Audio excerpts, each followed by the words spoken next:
everybody, welcome back to Smart Cookie. I'm your host, Elise Mayfield, and today we're making bread in a can. Yes, we are in fact making canned bread today. It's better known as Boston brown bread. This comes from a colonial tradition. So this is a super old recipe, as old as the United States, probably older. We're basically making a giant bran muffin in a can. All right, here we go. This comes from a tradition of what they call thirded breads. So that means our bread is made out of 3 different kinds of grain. We're doing regular AP flour, we've got some rye flour, and cornmeal. We're just gonna get those all together. So salt, and then we've got our leaveners. We have baking soda, and we have some baking powder. Just gonna whisk that together. So that's it for our dry ingredients. Really simple, comes together super quickly. So now we're gonna mix together all of our wet ingredients. So we have got some buttermilk, and we're using buttermilk to help activate the baking soda. Baking soda needs some sort of acid to help activate it. Baking powder is already ready to go, but this will help us a little bit. We've got molasses. Molasses is gonna give us a ton of flavor in this. Little bit of brown sugar just to help with the sweetness. And 1 egg. Plop. Boom, nailed it. So now we're gonna whisk all of this together. Whisk it up.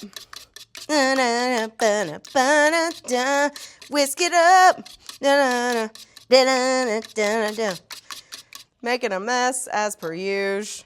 Wet ingredients meet dry ingredients. You know the drill. So now all we're gonna do is mix this together. So this is gonna be a pretty thin batter. You're basically using equal parts molasses to grain. It's from colonial times. No one is quite sure where it came from, but this is definitely like a very traditional American dish. But it definitely comes from the tradition of English puddings. If you've ever had like a plum pudding at Christmas time, this is similar to the method that you would use to make that. And lastly, we're just gonna add some currants. Kind of like raisins, but better. And look, if you're a raisin hater, there's a lot of you out there. I think it's uncalled for, but I'm adding the currants. If you hate them and you're not a dried fruit person, you do you, boo. Stir it up. Okay, now things get interesting. I really wish I knew how to play that can song right now. There's some sort of like, I mean, that's not it, but there's something, there's like a,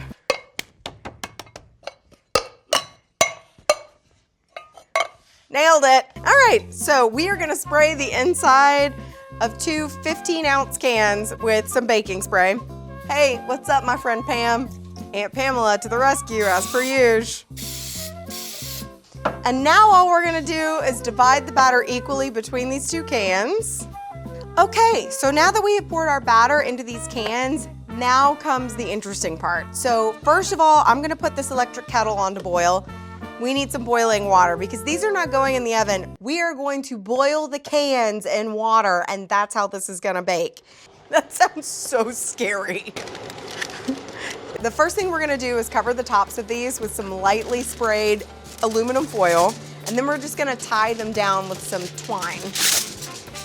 And, oh my gosh, look at this handy dandy spool.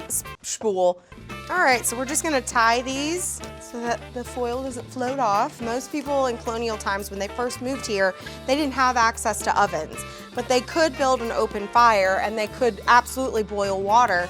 So this was a way for people to make bread without having an oven. Okay, so we are gonna go in this big giant pot, and then we're gonna fill the pot with some boiling water. Oh hey, look at that steaminess. So we are looking to get the water level about halfway up the cans. You know, I didn't even think about this being a camping thing until somebody in the room said it, because Smart Cookie confession, I have never been camping. When I was in middle school, my mother asked me if I would like to go to summer camp, and I promptly told her no because they didn't have air conditioning. And then I went to theater camp, and that's how I ended up with an internet cooking show. So we've got our water level up. We're just gonna let this come to a boil, and then it's gonna simmer for about 35 to 40 minutes. And then All it needs to do is rest in its can for about 15. Then we can take them out of the cans and eat them right then and there. Delish. Do you guys like the decorations at my pub? Welcome to the cookie pub where there's pictures of me. This whole thing from when I was on season 5 of MasterChef. Shout out Gordon Ramsay, what's up? Uh-oh, we've come up to a bubble. All right, so now we have come up to a boil, and now we're basically just reducing the heat. We're gonna go back down to a simmer. We're gonna cover this and we're gonna let it steam for 35 to 40 minutes.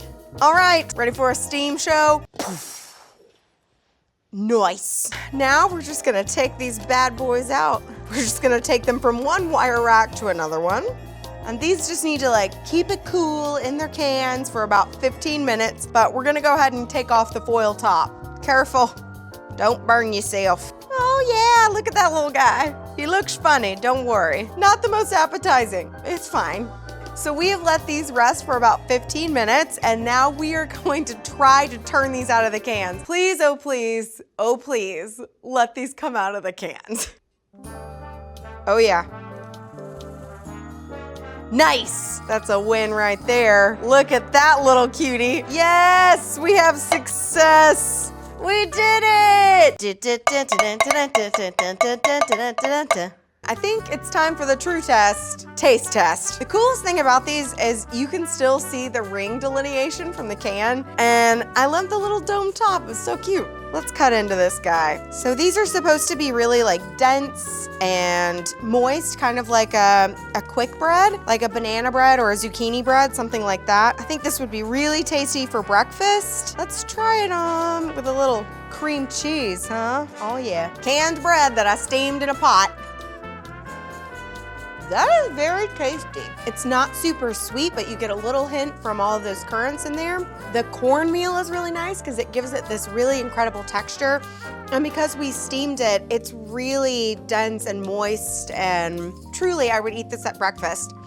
If you try this recipe, let me know how it goes. Make sure you like, share, subscribe, ring the bell, all those things.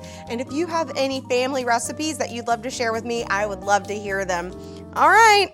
That's another one in the can. Hi-oh! Didn't even plan that. That was good. Yeah.